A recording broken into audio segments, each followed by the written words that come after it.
So, welcome to today's podcast. We're going to be discussing data privacy and marketing compliance and the importance of getting consent right. And we are joined by Shane Getcake from Dataships. Welcome, Shane. Tim, thanks very much for having me. Delighted to be on the first version of your podcast. So thanks very much. I'm on the partnerships team here at Dataships, and we work with Shopify stores using Klaviyo and essentially give them much bigger lists and Klaviyo to nurture in regards email and SMS. Yeah, so what we've been talking about recently before sort of jumping on the podcast is so many e-commerce stores now that run on Shopify just leave the box unchecked with the same text, regardless of what territory they're in, whether it's in the US or Canada or whether it's in Europe. And that's a significant missed opportunity, but also not necessarily compliant depending on where that territory is as well.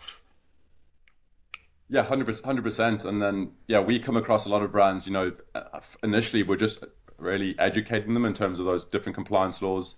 But first and foremost, we want to use those compliance laws to that brand's advantage so they can drive more revenue through Klaviyo. So taking away that compliance headache, but our tool in the background is essentially geolocating every single customer coming through. And then we'll use the most optimal data privacy wording to get more people opting into to email and SMS marketing. Yeah, and I think it's particularly relevant where there's such, even with GDPR, depending on the territory, there are variances on the compliance.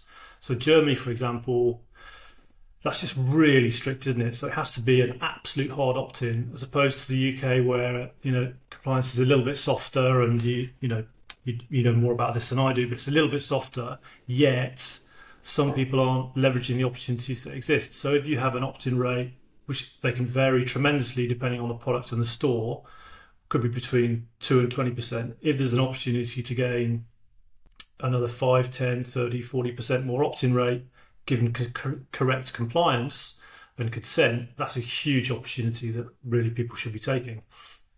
Yeah, 100%. And it's, most of the merchants we come across that they're not sure they can actually leverage these laws and optimize their checkout like we can help them with. So if we go off, if someone has an unticked email me with news and offers across our customer base, we're seeing between 4 and 20% of customers come through, tick that box and make it onto Klaviyo. Pre-ticked converts a little bit higher, around 50 to 55%. Now pre-ticked in the UK and Europe, as we know, would be deemed non-compliant, the way brands are collecting that data, whilst in the States and Canada, that's deemed compliant and you can work away. So where we come in is we're typically taking an unticked email me with news and offers on Shopify from 4 to 20%, right up to 85, 88% if they're in the UK and Europe. And then any of our US Canadian customers, the majority of them have a pre-tick box. We're taking them from 60% right up to 95%. Wow. Those are the uplifts and conversion rates we're seeing. And then, as we know, these are purchases. They've purchased from you. They're expecting an email. So we see that this is a really engaged list. And then from there, we can show from these new contacts, okay, they have now opted in. We can show the merchant, right, who from these new contacts who have now repeat purchased and how much revenue they've essentially spent. Yeah, and presumably when you sort of work it back, you can actually run some calculations and estimate what kind of return they're going to get with the uplift in opt-in rates, can't you? So it sort of backs out as a really viable proposition, and you've got more data for communicating with the long term. Yeah, 100%. And, initially with any merchants out there, we run an A/B test where we can, show them the difference in revenue from Shopify v Dataships, the increase in those contacts and the incremental uplift in revenue Dataships kind of lock. So that's been, an absolute game changer for us, being able to really show the results we can get for the client first and foremost, whilst taking away those compliance headaches. Initially, those are the first steps we take with any clients that we do work with. And haven't you had a client that's actually been approached and warned by the ICO as well? Yeah, we won't mention any names, but we ran the free trial period with the client, and they didn't see the value there. But then, they all forwarded, and then within the space of 4 to 5 weeks, they were emailing someone who's not subscribed because they had a pre-tick box. And they've come back to us running for the hills. So I'm wanting our support, sorry. And yeah, so it's brilliant to those case studies, are great for us because Mhm. there's real pain points there. There's real life issues in terms of those complaints from the ICO. So um, being able to help them and yeah, get them back with us is obviously, we're absolutely delighted about that. Well, it's quite, I think as well. So clients that we work with in the past where they do have, particularly in Europe, where you're off across a wide amount of territories, it's quite daunting for an e-commerce business to then not just do the translation of all of the privacy policies and the terms and conditions, but also then to ensure that you're compliant in all those different territories as well, and that everything's sort of spot on. So you're removing a lot of that pain quite early on, and it's not necessarily affordable either. So I've got clients like, no, we're not going to get a lawyer for that. It'd be fine, Yeah. and it's not always the case. No, I know, and that's where we've got a compliance team in the background. I'm glad I'm not on the team first and foremost because it's Well, yeah, every yeah, single country and state across the globally. Sorry, we have a merchant covered in terms of making sure everything that they do, all the data they're collecting, those consent records, every hmm customer coming through. We've got that covered. So yeah, it is. And I think it is an education piece. We even come across some US brands recently. That, as I said, they can use a pre-tick box, but they actually come to us with an unticked opt-in box. And it kind right. of, yeah, it blows our minds. We're like, there's so much education that's needed in terms of, capturing that consent.